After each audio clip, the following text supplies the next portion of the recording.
What's up, guys? Come with me to watch my episode of Escaping Polygamy. I'm in season 2, episode 5, and I'm just going to be reacting to it and then sharing my thoughts with you all.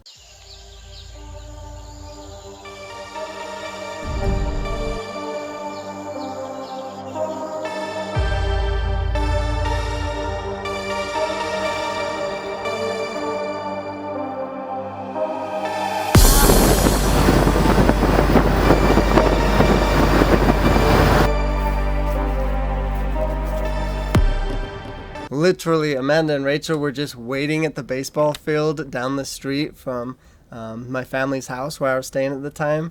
And I felt so bad because, all I had done is talk to her on the phone, and I was too afraid to text her and say, hey, meet me here at this time, this place, because I was afraid my dad was going to see the text messages and things like that. So just on one phone call, I said, this day, this time, meet me here. And I am notorious for being late. So, and even in the order, it was worse.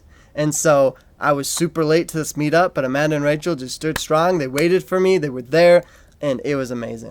In fact, our father Verl is one of the sons of the previous leader, Ortel Kingston. Whoa, I forgot that they were able to get clips of my dad saying one of the prayers in the Order Church meetings. Our Father in heaven, we bow before thee at the closing of this meeting today. That's wild. Physical affection. We got to talk about that a little bit because, look, I didn't even hug my own sister. And there's a lot to this, but no, I think the biggest reason is in the order, there's not much love and affection that is shown. So I think that's why I was so awkward about hugging here. I definitely have decided that I want to leave.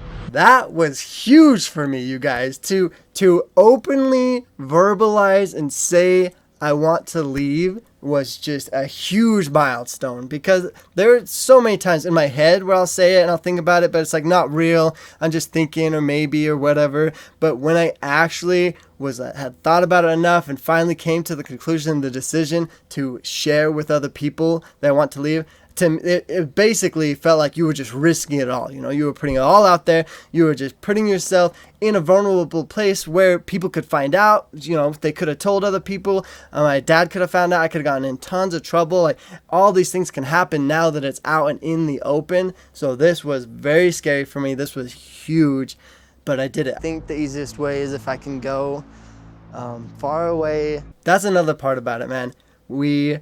In our minds, when we leave, we want to be as far away from our dads or our parents or the different leaders in the order that are going to try to persuade us and tell us what to do, because we know that we are little robots basically and brainwashed and just growing up to do exactly what they tell us to do. And we are so easily persuaded that we don't like it. We don't like that they control us, that we do everything that they say, but we know that is what we have developed into. So the best way for us to actually make our own decisions is to leave and not to be influenced by it. It is an honor and a privilege just to be in the same room as Brother Paul. It's a privilege to be able to shake his hand. And it for sure is a privilege to do exactly what he says. Oh, can you guys believe that? Just listen to that. The way that they worship the ground he walks on, and how it's a privilege to do exactly as he tells you to. Oh my goodness. That kind of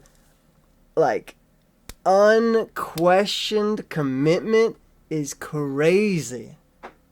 I don't understand. First of all, I don't know how these people can blindly follow him. Well, sorry, I do know, but it's crazy that these people will blindly follow him, not question anything that he says, and then still have the audacity to teach other people that they should do that too. It's one thing for yourself to risk it all and just go ahead and blindly follow, but then to preach and teach and just tell everyone that and that that they should do it too. It's come on. Okay, I do a little bit wish I would have went to the meeting with Paul, because I've heard a lot of people talk about these meetings with Paul, and I've met Paul. I've shook his hand and had very short, brief conversations with him, but I've never had an official meeting where we sit down and the meeting is there to discuss me and my role in the church and stuff like that. So I do a little bit wish I would have went to it so I could have a little bit more insight and information about how those go, maybe what he tries to do to influence people and stuff like that. But I do know he has he influences people a lot. Like, people always say that when they have meetings with him, it changes their perspective. They're always a lot more committed to the church and things like that. So he definitely does have a way of convincing people. But I don't know why, because from my experience and seeing him, he's not very charismatic. He is a nice person in general, at least his appearance. You know, he's very good at acting and putting on a face and seeming to be very nice. I do remember that. But I'm not sure exactly how those meetings go. I've heard a lot of people describe them and talk about them. But yeah, I've never actually experienced it, because right at that age when I was 18, and it was like becoming a very big deal for me to get married, and I still wasn't married. They were trying to set up those meetings for me to go and meet with Brother Paul, the prophet, leader of the order, and I ended up leaving before then. So the next time that I met up with Amanda and Rachel, I wanted to meet up in like this underground parking lot where there's lots of cement walls so that my service to my phone wouldn't work, because I found out my dad had turned on this something with iPhone where you can just constantly track the phone and know exactly where they are all the time. That's a really good point. When Amanda and Rachel came to actually meet me in this really deep garage, like down where you couldn't get any service and stuff, and it was like basically nobody was around, a very quiet area that was hidden away from public eyes, like, they were risking a lot. I'm sure they were very scared. They had no idea what could have happened from this. So that's wild. That's crazy that they actually met up with me. So when I first confronted my dad about tracking my phone, he played dumb. And he was like, what? How do you track on phones or whatever? Just pretending like he didn't do it. And then I showed him it. And then he was just like, oh, yeah, well, I guess I did. So he always tries to kind of play games with you, and I feel like that comes from the manipulation. He's used to you being a little kid, and he always can just convince you of what he needs to. And so even as I got older and was smarter, he still would use some of those same tactics, and it was very easy to see what he was trying to. So on the day that I was planning my escape, it was like 2 days after my birthday, but my birthday is in December, close to Christmas. So I was on the Christmas program for the church. So I was like in the choir or whatever you want to call it, and I was supposed to go on stage and sing. And so I told them all about like how my family's going to be at church, and I needed to go to church too. So I literally go there, sing in the choir at the program, and then I really quickly left, like as early as I could, to get home, packed my stuff. But then, to make it not seem so suspicious, after I packed up everything, got everything out, I went back to the church because no one had known that I left. Went back to the church, finished the program, pretended like I was there the whole time, finished like the Sunday school classes and all the church stuff. And then when we left, that's when I told my mom and they found out. This is it, you guys. I was so nervous. I feel so bad for this part because Amanda and Rachel were literally waiting down the street from my house to come and help me pack all my things. But I was so nervous and like thinking of everything. I was rushing into my house, running down into my room, throwing things into boxes that I forgot to tell them like to come down. Like the coast was clear. Like they can come in and help grab all my stuff. And so they were calling me multiple times and I didn't answer. I was so focused on grabbing all my stuff, just freaking out. And so they were just like so confused. You guys saw your mom's green car. Did she leave? Yep, she just left. Okay, guys, we gotta hurry. This is not good.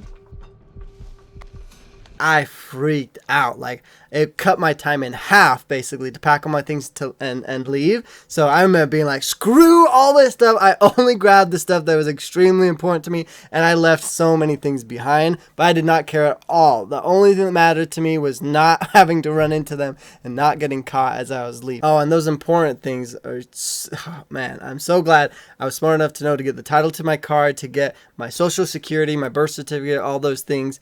Because a lot of the times when you're in that rush and in that panic state, you don't really think about those things.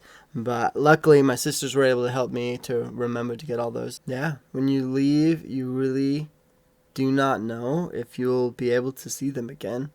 And I think that's why I wanted so badly to go back to that church one last time, have one last drive home with my family, and I even convinced them to stop at a little like ice cream shop.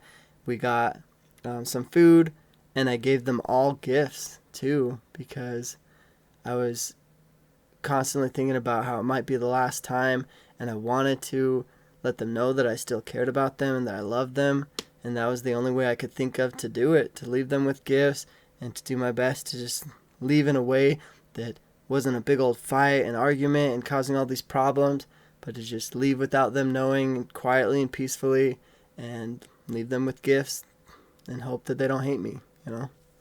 No one in the order knew about it. My dad didn't know about it. My mom didn't know about it. And so, like, it was not real. It was not official. I could have taken it all back.